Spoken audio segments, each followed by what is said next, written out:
Halo, ketemu kembali dengan saya Pak Frans, masih di channel Frans DL dengan timeline ikhlas berbagi, rela memberi. Ini adalah channel pendidikan yang akan memberikan tips dan trik pembelajaran matematika dan juga tutorial lainnya yang berkaitan dengan dunia pendidikan. Untuk pertemuan kali ini kita akan membahas tentang unsur-unsur lingkaran. Ini adalah materi SD kelas 6. Oke teman-teman, kita bisa melihat beberapa barang yang terdapat dalam ruangan ini. Kira-kira ada barang apa saja yang bentuknya adalah lingkaran? Iya, jadi ternyata ada beberapa barang yang bentuknya menyerupai lingkaran ya. Misalnya yang pertama adalah yang mana? Misalnya adalah yang ini. Nah, ini adalah jam dinding, bentuknya adalah lingkaran. Terus ada hiasan dinding lainnya yang juga ternyata bentuknya lingkaran. Yang mana lagi teman-teman?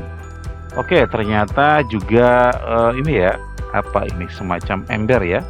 Oke, dia bentuknya lingkaran. Kemudian apa lagi? Oke, ada ban sepeda. Ya, ini ban sepeda juga tentu saja bentuknya lingkaran teman-teman ya. Kemudian masih ada, oke, jadi ini ada tempat untuk meletakkan buah-buahan. Nah, ini juga bentuknya lingkaran. Dan ternyata teman-teman, masih banyak atau banyak sekali contoh dalam kehidupan keseharian yang kita jumpai berbentuk lingkaran. Nah, berikutnya kita akan mempelajari tentang unsur-unsur dari lingkaran. Nah, menurutmu apa itu lingkaran? Nah, lingkaran sendiri bisa diartikan sebagai kumpulan titik-titik pada suatu bidang datar yang berjarak sama terhadap suatu titik tertentu. Ya, lingkaran adalah kumpulan titik-titik pada suatu bidang datar yang berjarak sama terhadap suatu titik tertentu. Nah, berikutnya juga kita akan mempelajari lebih dalam lagi tentang unsur-unsur lingkaran. Yang pertama adalah titik pusat. Ya, jadi ini adalah titik pusat lingkaran. Dengan demikian, titik pusat itu adalah titik tertentu yang terletak di tengah-tengah lingkaran. Jadi titik pusat itu adalah titik yang letaknya persis di tengah-tengah lingkaran. Oke, untuk unsur yang kedua, untuk titik pusat sendiri biasanya juga diberi simbol dengan O, ya, titik O.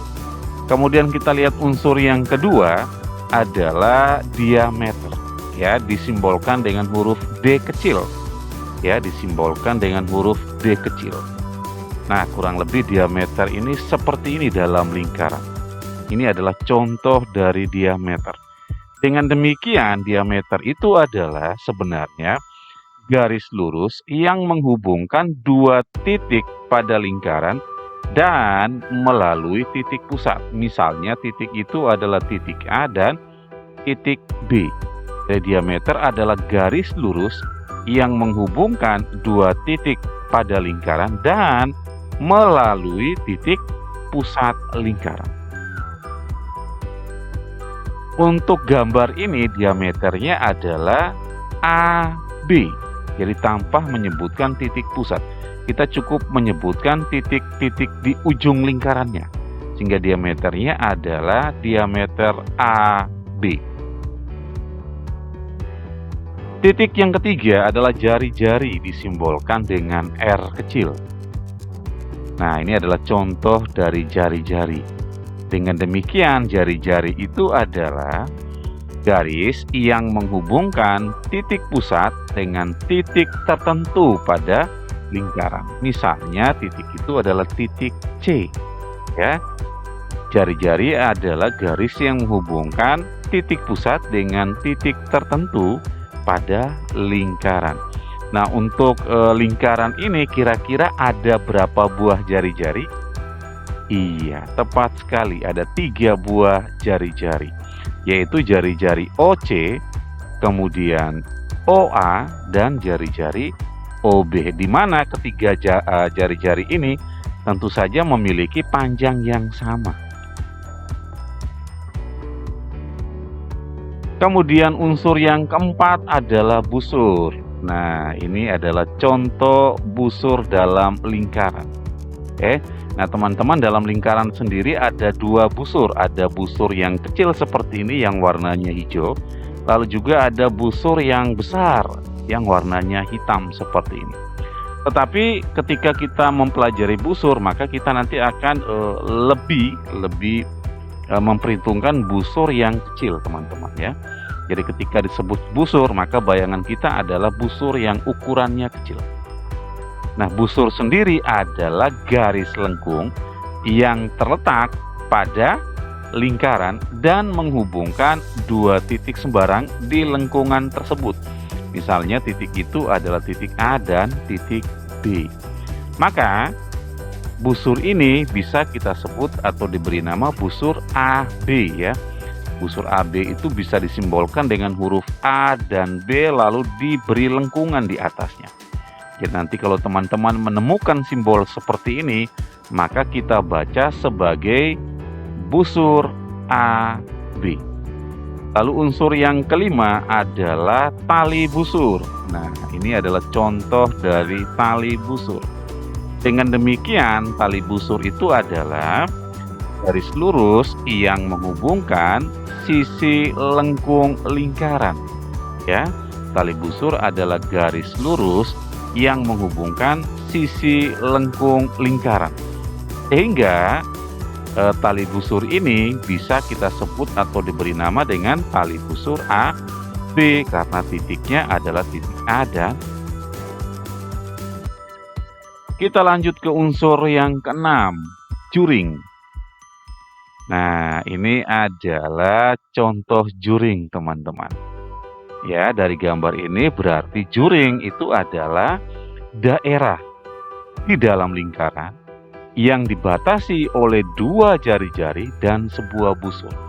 Jadi juring itu adalah daerah di dalam lingkaran yang dibatasi oleh 2 jari-jari dan sebuah busur. Ya, untuk situasi ini, juring ini kita bisa sebut dengan juring AOB, di mana juring AOB ini dibatasi oleh jari-jari OA, jari-jari OB, dan busur AB. Kita lanjut dengan unsur ketujuh, tembereng. Ya, nah tembereng itu adalah yang ini.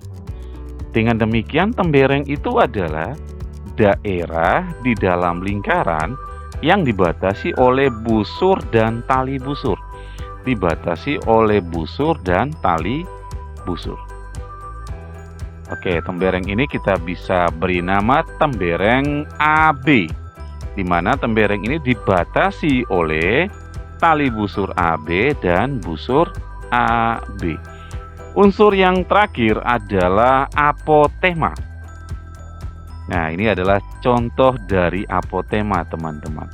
Dengan demikian, apotema itu adalah garis yang ditarik dari titik pusat, kemudian tegak lurus dengan tali busur. Ya, apotema adalah garis yang ditarik dari titik pusat dan tegak lurus dengan tali busurnya. Nah, misalnya tegak lurusnya di titik C. Dengan demikian, apotema ini kita bisa beri nama dengan apotema OC. Oke, kurang lebih seperti itu untuk unsur-unsur lingkaran. Mudah-mudahan bermanfaat. Terima kasih sudah menyimak video ini. Seperti biasa, jika suka boleh jempol ke atas, tidak suka boleh jempol ke bawah, atau silakan menuliskan komentar di kolom komentar. Jangan lupa aktifkan loncengnya supaya selalu mendapatkan update terbaru dari channel ini, dan jangan lupa subscribe karena subscribe itu gratis. Terima kasih, tetap jaga kesehatan, Tuhan memberkati.